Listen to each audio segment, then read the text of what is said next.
Thanks for watching Endgame Economics. If you enjoyed this video, hit subscribe. It's completely free for you, and it helps us continue making more videos like this. Welcome to This Explainer. Today, we're going to do something a little bit different. We are going to put an entire city on the couch. We want to ask a pretty fascinating question. What kind of psychology develops when a metropolis is essentially buried by the outside world and then somehow claws its way back from the literal dead? Because you see, Detroit isn't just a place, is it? It's a mindset. And to really understand it, we need to look past the usual historical dates and examine the actual, deep-seated psychological wiring of the city. Okay, let's dive right into this staggering number. $18 billion. Let that sink in for a second. Back in 2013, this was the depth of Detroit's debt and liabilities. $18 billion. It represented the absolute largest municipal bankruptcy in American history. At that exact moment, streetlights across the city were literally dark. Police response times were stretching to nearly an hour, and almost everyone looking in from the outside had basically decided Detroit was completely finished. It was treated as the ultimate cautionary tale. But here is the twist that absolutely nobody saw coming. Despite all those premature eulogies, the city simply refused to play dead. Fast forward to today, and that historic bankruptcy case is officially set to close in 2026. The city has seen its fewest homicides since 1965. And get this, it's actually experiencing sustained population growth. So we really have to unpack the defiant mindset of a city that absolutely refuses to be a cautionary tale. I mean, how exactly did it survive? To figure that out, let's start with part one, the original wiring and the company-town mindset. So to understand this mindset, we've got to go all the way back to 1914 to see how the city's brain was originally wired by a single, truly radical idea from Henry Ford. Now, there's a really stark contrast between the flattering myth we've all heard and the cold industrial reality. The heartwarming story, right, is that Ford's famous $5 a day wage was just this act of folksy generosity that single-handedly invented the American middle class. But the cold mechanics reveal something entirely different. Ford was actually dealing with a mind-numbing 380% annual labor turnover rate because the assembly line was just so brutal. The $5 day was, in reality, the most effective retention bonus in industrial history. It was a purely calculated business move to stop his workers from quitting. And here is the absolutely crucial point. That dynamic created a massive company-town monoculture. Imagine basing your entire life's trajectory on one single promise: the line will provide. You didn't need a higher education, you didn't need fancy connections, and critically, you didn't need a plan B. The factory would take care of the whole shebang. But when the world shifted 50 years later, and those factories began to empty out because of automation and offshoring, man, a whole generation was left completely defenseless. The city's psychological wiring just hadn't changed, even though the world completely had. Which brings us to part two, the fracture and the promised land's betrayal. You see, decades earlier, those very same factories had sent out a massive signal calling for labor.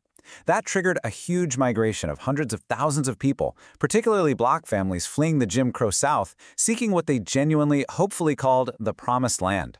But the reality they met on the ground became a compounding betrayal. Migrants were welcomed for their labor, sure, but they were met with restrictive housing covenants. Literally a 6-foot concrete wall was built in 1941 just to separate neighborhoods. Add to that the overwhelming racial tension that repeatedly erupted into violence, ultimately culminating in 5 devastating days of unrest in 1967. Now, we really have to look impartially at how history labels the events of 1967, because the language we use reveals the psychology perfectly. On one hand, some folks use the term riot. That emphasizes the very real criminal opportunism, the violence, and the looting for personal gain. On the other hand, many historians and locals strongly prefer the term rebellion, focusing on the fact that this was a targeted uprising born from decades of systemic squeeze, harsh housing segregation, and constant police harassment. The very fact that this terminology is still intensely debated today, that tells us so much about the profound, lingering trauma of a population that truly felt policed like an occupied territory. And the true, lasting psychological residue of this fracture was what we can call a split mental map. In the aftermath, hundreds of thousands of people fled the city for the surrounding suburbs. And as they crossed boundaries, like the famous 8 Mile Road, they didn't just physically leave. They basically severed the civic social contract. Every single person who crossed that border made a tiny withdrawal from a civic bank account that had essentially stopped taking deposits. The city's problems were suddenly no longer their problems. So what happens next? Let's look at part 3, the trauma of being trapped in the doom loop. This massive physical and psychological flight plunged the city into a devastating economic trap. The mechanics of this doom loop, or what economists call a poverty trap, are elegant but absolutely awful. It's perfectly self-reinforcing.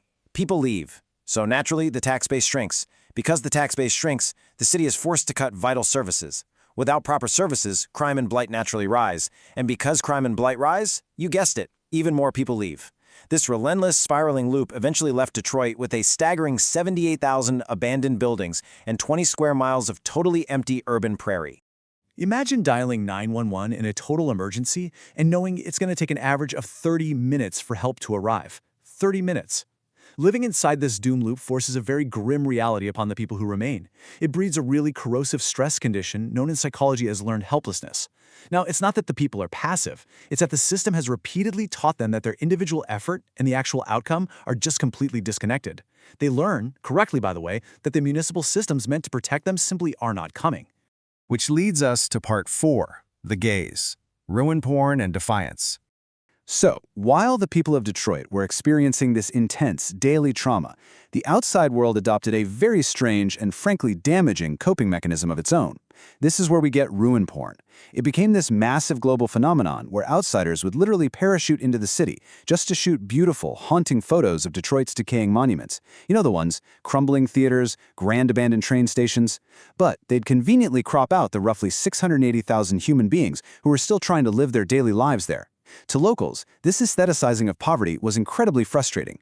It created a brutal feedback loop of perception. Think about it. When the world's dominant image of your hometown is literally a mausoleum, investors and top talent are going to stay far, far away. The imagery itself reinforced the decline. So how exactly do you fight that kind of overwhelming negative image? Well, you don't argue with it. You answer with pure, unadulterated defiance. The city developed a massive, collective chip on its shoulder. Take that iconic phrase, imported from Detroit. It debuted during a famous Super Bowl commercial, and it perfectly encapsulated a mindset that essentially said, "Oh, you think we're dead? Watch this." They absolutely refused to be pitied. And that defiance sparks part 5, the coping mechanism, also known as the legendary Detroit hustle. This right here is where Detroit stops being a victim and starts being an absolute legend. That chip on the shoulder, it fueled some of the greatest cultural exports in American history. Just look at what this relentless mechanical hustle produced while the city was supposedly dying. First up, Motown. Berry Gordy literally took the assembly line principles he learned working at the Ford plant and applied them to raw musical talent, churning out an unbelievable 110 top 10 hits. Then there's Techno. Young kids out in the suburbs took the sounds of a cold post-industrial city and turned the rhythm of those machines into a massive global artistic movement. And on a daily boots-on-the-ground survival level, when the big grocery stores fled and the city became a food desert, residents didn't just sit around waiting for help. No way. They transformed vacant lots into 30,000 community gardens. That is the absolute ultimate in improvisational self-reliance. But survival brings new challenges. Let's look at part 6, the complex cure of an uneven American comeback. Moving right up to the modern day, we arrive at a period where the money has finally returned to Detroit. But success brings its own incredibly complex psychological crisis. Today we're looking at the stark reality of what many call the two Detroits. On one side, you have the greater downtown area. It's about 7.2 square miles of billion-dollar investments, shiny tech hubs, farm-to-table restaurants, and gorgeously restored landmarks like Michigan Central Station. It looks like a total miracle. But on the other side, you have the surrounding neighborhoods, making up a massive 132 square miles. Out here, residents are still grappling with concentrated poverty, lingering blight, and really staggering demographic shifts, including a 37% loss of the African-American population between 2000 and 2020. For the longtime residents, the folks who stayed and survived the dark streetlights, the arson, the total bankruptcy, the deepest wound today isn't necessarily just physical gentrification. It's a phenomenon called psychological displacement.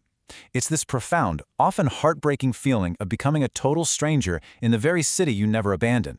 It's the painful sense that a miraculous municipal comeback has a VIP guest list, and your name just isn't on it.